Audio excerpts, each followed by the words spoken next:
راستہ کن لوگوں کا ہے؟ صراط الذین انعمت علیہم، ان لوگوں کی صحبت اور سنگت ہمیں عطا فرما جن پر تیرا انعام ہوا۔ انعام والے ایک جماعت بتائی، ان کا راستہ اختیار کرنے کا حکم دیا گیا، اور جہاں سے بچنا تھا وہ دو جماعتیں بتائیں، صراط الذین انعمت علیہم، جن پر انعام ہوا ان کا راستہ دکھا، اور جن سے بچنا ہے غیر المغضوب علیہم، ان کے راستے پہ نہ چلا جن پر تیرا غضب ہوا، جن پر تو ناراض ہے،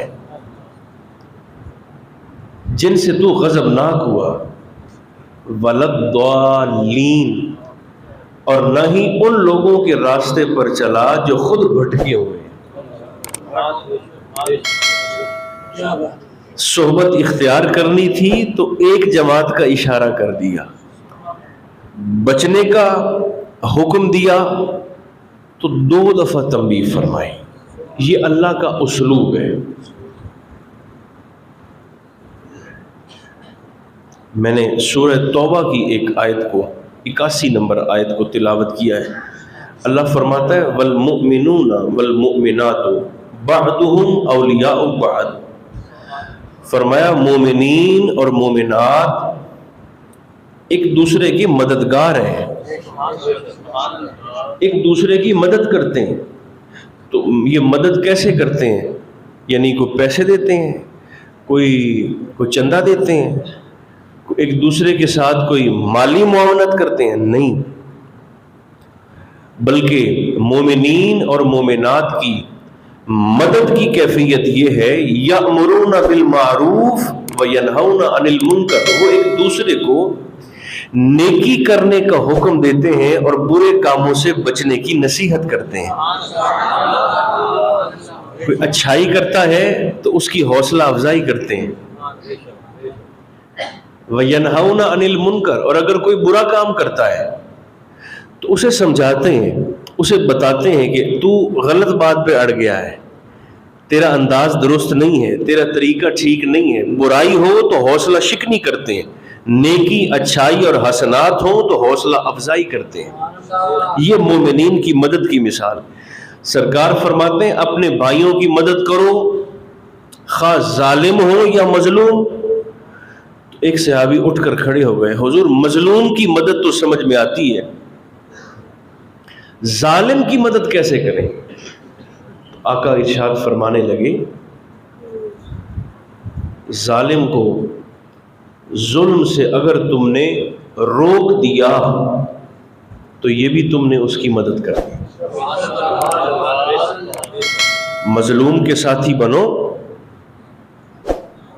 اور ظالم کو اگر دیکھا جائے کہ یہ شخص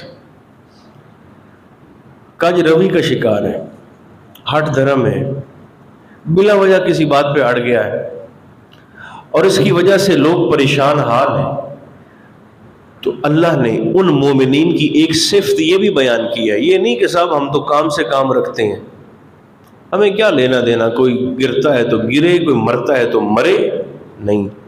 اللہ فرماتا ہے تمہاری ذمہ داری صرف اپنے آپ کو بچانا نہیں ہے، قوا انفسکم واہلیکم نارا، تم نے اپنے آپ کو بھی بچانا ہے اور اپنے اہل و عیال، اپنے قریبیوں کو بھی اللہ کے غضب سے بچا کر دور لے جانا ہے۔ یہ اہل ایمان کی ڈیوٹیاں اور ذمہ داریاں ہیں۔ صحبت یاد رکھیں انسان کو بنا بھی دیتی ہے، بگاڑ بھی دیتی ہے۔ ہمارے نوجوان اور کچھ لوگ اس بات کو اظہار کرتے ہیں کہ دیکھیں جی ہم اگر کسی قابل اعتراض محفل میں گئے بھی ہیں تو ہم عملاً تو اس کام میں شریک نہیں نہ ہوئے، یعنی اگر ہم شراب کی محفل میں گئے ہیں، شرابیوں کی محفل میں گئے ہیں تو دوسرے شراب پیتے رہے، ہم نے تو ہاتھ بھی نہیں لگایا۔ ہمارے صوفیاء فرمایا کرتے ہیں کہ آپ بڑے بڑے گھروں کے مہمان نہ بنے، ایک ہوتا ہے کسی کو دین کی طرف بلانے، دعوت دینے، رغبت اور شوق پیدا کرنے کے لیے جانا، وہ معاملہ الگ ہے.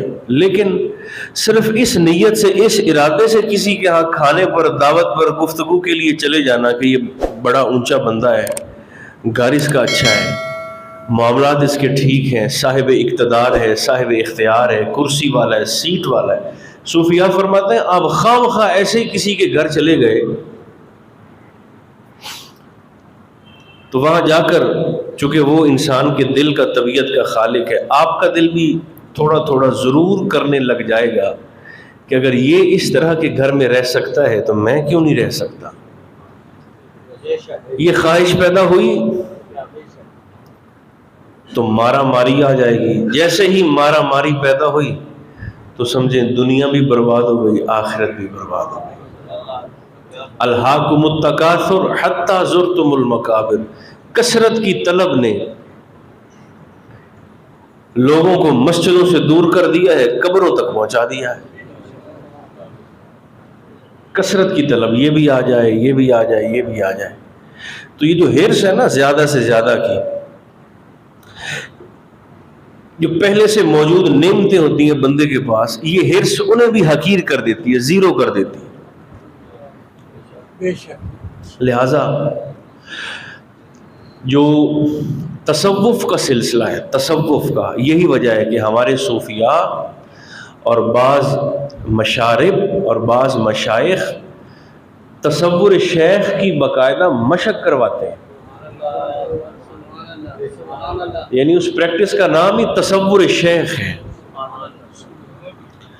جتنا زیادہ آپ اور میں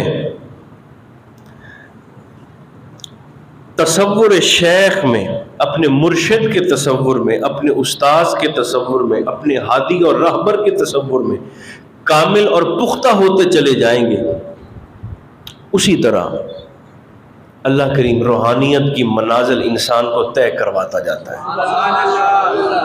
اچھے لوگوں میں بیٹھنا شروع کریں گے تو طبیعت ویسی ہو جائے گی.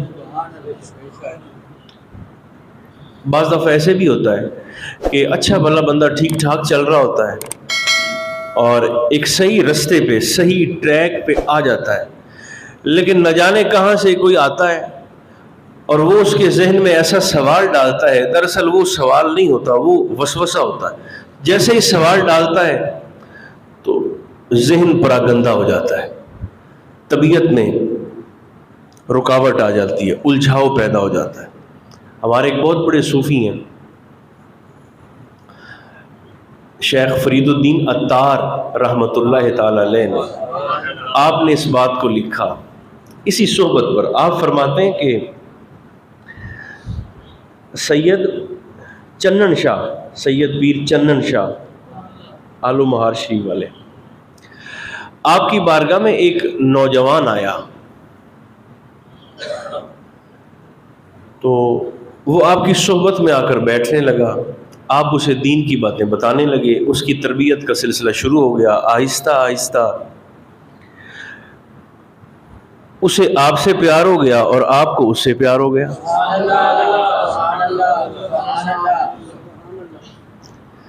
آپ نے بھی بڑی دل جمی کے ساتھ اس کی تربیت کا اہتمام فرمایا. وہ آ کر آپ کی مجلس میں بیٹھ جاتا، آپ اسے دین کی باتیں، مسائل کی باتیں، روحانیت کی باتیں آپ ارشاد فرماتے. اس کی طبیعت کا سلسلہ شروع ہوا. ایک دن آپ کی مجلس میں بیٹھا ہے تو اس نوجوان کے والد صاحب آ گئے اور اس بچے کے پیچھے کھڑے ہو کر کہنے لگے کہ بیٹا جی اب چلیں، گھر چلتے ہیں، شام ہو گئی ہے. تو اس نے کہا باجی میں پیر صاحب کی کلاس میں بیٹھا ہوں، تھوڑی دیر کا سبق ہے، آپ انتظار کریں تو میں آتا ہوں. تو والد کہنے لگا کہ کاکا تو چل میرے ساتھ، میں نے بڑے پیر دیکھے ہیں، چھوڑ کلاس کو میرے ساتھ چل، میں نے بڑے پیر دیکھے ہیں اس طرح. تو آپ تو خاموش ہو گئے، مگر وہ چونکہ آپ کا ہم نشین تھا، ہم مجلس تھا، اور محبوب پر بات ہو تو محب بڑا حساس بھی ہو جاتا ہے. اس نے کہا چل تو میں نے بڑے